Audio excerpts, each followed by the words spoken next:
हमारा राजकुमारा नहीं चले अरे पापा के पप्पर अरे पापा के पप्पर कोई भी जाने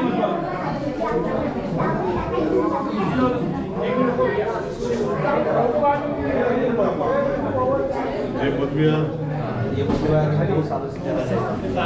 आपके पास बात ही नहीं आई थी जब नांदेड़ में अपना प्रोग्राम हुआ ना तब। डॉक्टर बाबासाहेब आंबेडकरांचा घोषणा दे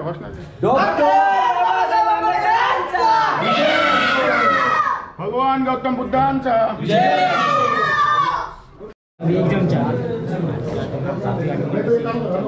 कोई आया नहीं जिनकी 10 के बाद दुपारची शाळा आहे त्यांची ते विद्यार्थी आहेत जे सकाळचे 17तले आहेत ते शाळेत गेले नाही समजते त्यांना मागच्या वेळेस पण बोललो होतो।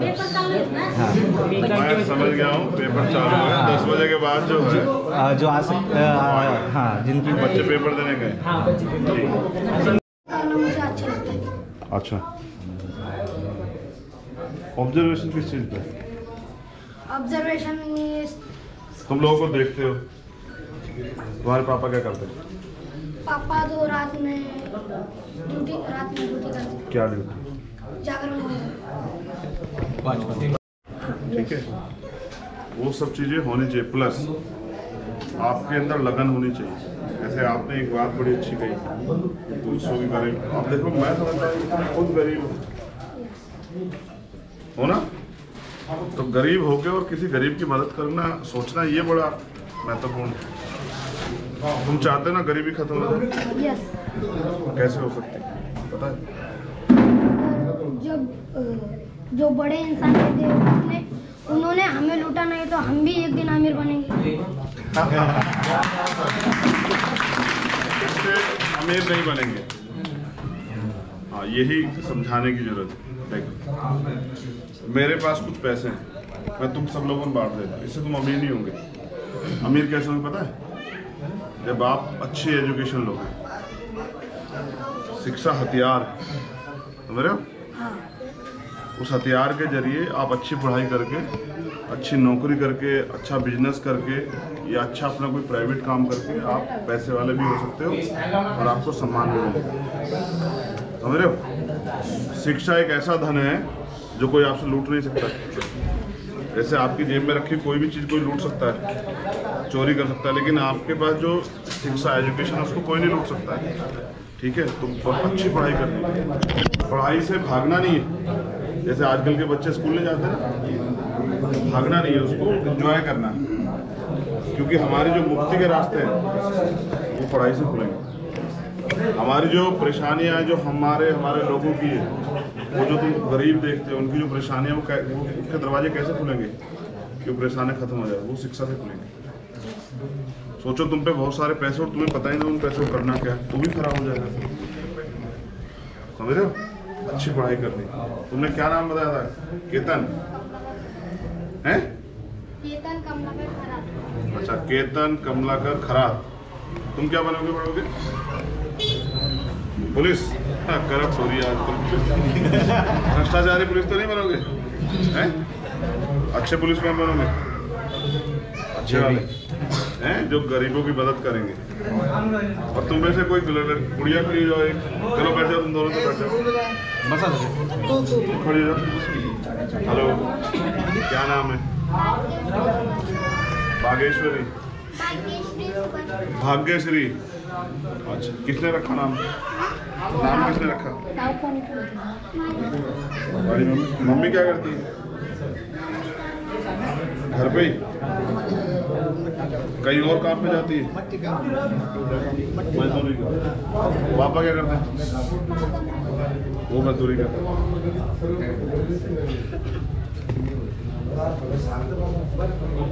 बड़े होके क्या बनना है?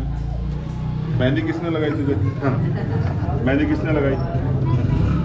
मैंने क्यों? शादी में जाने के लिए मेहंदी लगाई। अभी से तो सजने संवरने लगी है। तो बड़े होके क्या बनना है? सिस्टर सिस्टर तो अभी भी है। अच्छा, वो डॉक्टर वाली सिस्टर बनना है क्या? नर्स, हॉस्पिटल वाली। डॉक्टर क्यों नहीं बनना? डॉक्टर बुरे होते हैं क्या? सिस्टर अच्छी होती है क्या? है? किसने बताया सिस्टर बनना है? मम्मी ने कहा? मम्मी ने नहीं कहा डॉक्टर बनना है? एक डॉक्टर के पास बहुत सारे सिस्टर होते हैं, समझ रही? पढ़ाई को सरल करेंगे जिससे कि तुम लोग पढ़ पाओ। तो धन्यवाद। तुम्हारे क्या नाम है? हेलो करें हम सब लोग। क्या नाम है? आदित्य। क्या नाम है? नेहा। और ये छोटी परी का? सोनम। पीहू। सम्राट। ये ठीक है, सम्राट। तो एक और बार हेलो करेंगे। खुशी। क्या नाम है? अच्छा, योगिता। अच्छा, तुमसे तो मुलाकात हो ही गई है। ये नहीं, वो ये आर्मी में, ये आर्मी में बात होगी। नहीं ये अलग है। ये बड़ा है, ये बड़ा है। वो तू कुठे गेला? यही तो है। गरीब हूँ, मैंने पढ़ लिखा नहीं सकता, नहीं सीखा।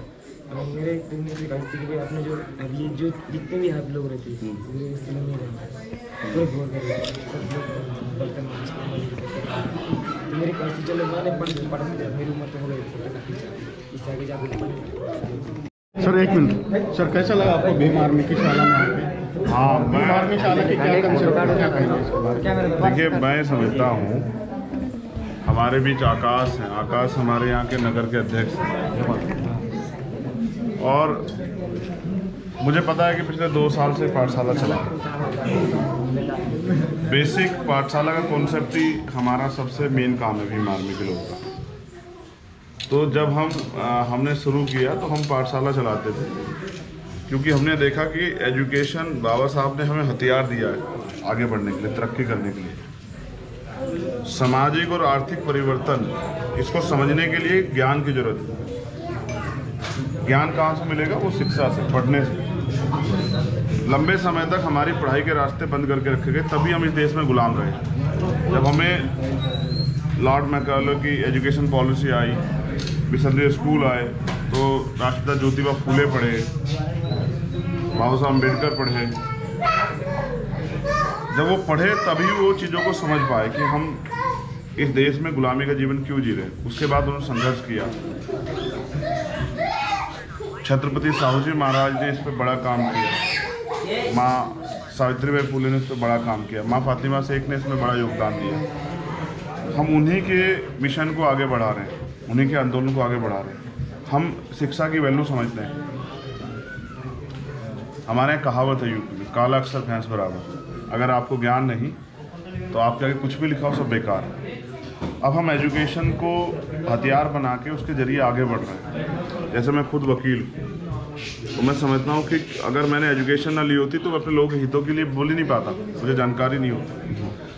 तो देखो, मैं आकाश के लिए इसलिए आया इस पाठशाला को देखने। हमारे यहाँ हजारों पाठशालाएँ चल रही है देश में, क्योंकि वो खुद मजदूरी करता है और वो अपनी मजदूरी का, जैसे बाबा साहब अम्बेडकर ने कहा, पे बैक टू सोसाइटी, वो अपनी मेहनत की कमाई का एक बड़ा हिस्सा समाज में देता है। वो पाठशाला ऑपरेट करता है, उसके साथ ही उसकी मदद करते हैं। यहाँ के जो बुद्ध विहार के अध्यक्ष हैं, ये देखिए, ये बुद्ध विहार, इसी बुद्ध विहार को इन्होंने पाठशाला बना दिया।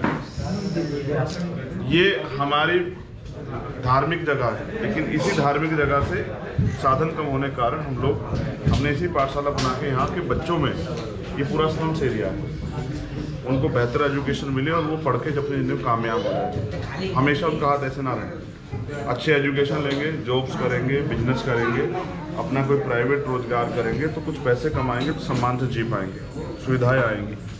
यहाँ जितने लोग रहते हैं, मेहनत मजदूरी करते हैं, महिलाएं भी पुरुष भी, तब जाके अपने बच्चों का पेट पालते हैं। तो एक बड़ा योगदान दे रहे हैं आकाश यहाँ, एक नई शुरुआत करके, जिससे कि लोगों की ज़िंदगी में उजाला है। तो मुझे गर्व है कि ऐसे कार्यकर्ता भीम आर्मी आज़ाद समाज पार्टी के पास है जो समाज के हित के बारे में सोचें। उनका कहना है कि मैं जब 12वीं मैंने की पैसे के अभाव के कारण, जब मैं नौकरी के लिए गया तो उन्होंने कहा डिग्री है, तो मैं नहीं पढ़ पाया, इसलिए मैं नहीं चाहता कि और लोग भी मेरी तरह अच्छा अवसर उनको ना मिले, तो उनको डिग्री करनी चाहिए। इसलिए वो चाहते हैं कि पाठशाला चलती रहे। तो मैं विश्वास के साथ कहता हूँ, इनका ये संकल्प जो है वो इस आंदोलन को, इस मुहिम को आगे बढ़ाएगा। और एक दिन ऐसा सवेरा निकलेगा, ये डॉक्टर अम्बेडकर ने कहा कि 21वीं सदी हमारी शिक्षा के दम पे, संघर्ष के दम पे हम इस देश की शासन सत्ता पे काबिज हो जाएंगे। और वो जो तथागत बुद्ध के सपने हैं, वो जो महाराजा शिवाजी महाराज के सपने हैं, वो जो सपने मानवता के राज के सपने हैं, धर्म के जो सपने, वो तभी पूरे हुए जब राज व्यवस्था हमारे लोगों के हाथ में है। उसको लाने के लिए अपने लोगों को एजुकेट करना बहुत ज़रूरी है। तो ये कदम अपने महापुरुषों के संघर्ष, उनका जीवन, एजुकेशन की वैल्यू, हमारी एकता, इन सब के लिए बहुत ज़रूरी है। बहुत बहुत धन्यवाद इनकी टीम को और अहमदाबाद की पूरी टीम को धन्यवाद। मैं उम्मीद करता हूँ इनसे प्रेरणा लेके आपके वीडियो के माध्यम से उनके लोग बड़े पैमाने पाठशाला खोल के इस संघर्ष में योगदान सर, यूपी से 2000 किलोमीटर यहाँ पर एक कस्बे में आप आए, इतनी दूर यहाँ पर पाठशाला चल रहे, यूपी का कंसेप्ट चल रहा है, तो महाराष्ट्र के लोगों से आप क्या कहेंगे? मैं समझता हूँ महाराष्ट्र से तो मैंने बहुत कुछ सीखा। मैं उनको यहाँ कुछ कहने के लिए नहीं, जितनी ऊर्जा यहाँ है, एक तरफ हम देखते हैं महिलाओं के साथ अन्याय अत्याचार होता है, मगर यहाँ की महिलाएं तो पुरुषों से भी आगे बढ़ के शेरनी की तरह दहाड़ती है अपने हक अधिकारों के लिए। वहाँ महिलाएं घूंघट में रहती हैं, अब तो घूंघट उतरने लगा है, लेकिन यहाँ कुछ बहनें तो वहाँ भी काम करें, लेकिन यहाँ तो हर घर में एक अम्बेडकरवादी बहादुर जो है बहन है, जो काम करे मिशन का भी और समाज का भी। तो मैं तो महाराष्ट्र से जो मैं चाहता हूँ, महाराष्ट्र से जो ऊर्जा है वो पूरे देश में जाए, दुनिया में जाए। हम लोग महाराष्ट्र के दिखाए रास्ते पे आगे बढ़े। महाराष्ट्र के साथियों से भी ये कहूँगा कि कब तक जो है दूसरों के पिछलग्गू बने रहोगे। बाबा साहब ने आपको वोट का अधिकार दिया था ना, जब आप खुद बन सकते हो तो फिर किसी और को बना के क्यों हाथ फैला के बैठे हो? फिर 5 साल सोचते रहते हो हमारा क्या होगा। अपने लोगों को अवसर दो, अपने बीच के लोगों को आगे निकालो, ऐसे लोगों को अवसर दो और आप देखिए जब ऐसे लोगों को अवसर मिलेगा जिन्होंने जिसके पास कोई साधन नहीं, फिर भी वो अपनी गरीबी, अपनी मेहनत कमाई से ये सब चीज़ कर रहा है। अगर ऐसे लोगों को अवसर मिलेगा, इस सोच के लोगों को अवसर मिलेगा, तो सोचो समाज में कितना बड़ा परिवर्तन होगा। तो ऐसे लोगों का हौसला बढ़ाने की और इनको और मदद करने की, इनके साथ खड़े होने की जरूरत है। धन्यवाद। Thank you. यहाँ के सभी लोगों का धन्यवाद, इनके परिवार का भी धन्यवाद। घोषणा दिया, परिवार से आता है। घोषणा दिया। चंद्रशेखर रावल, अब संघर्ष करो।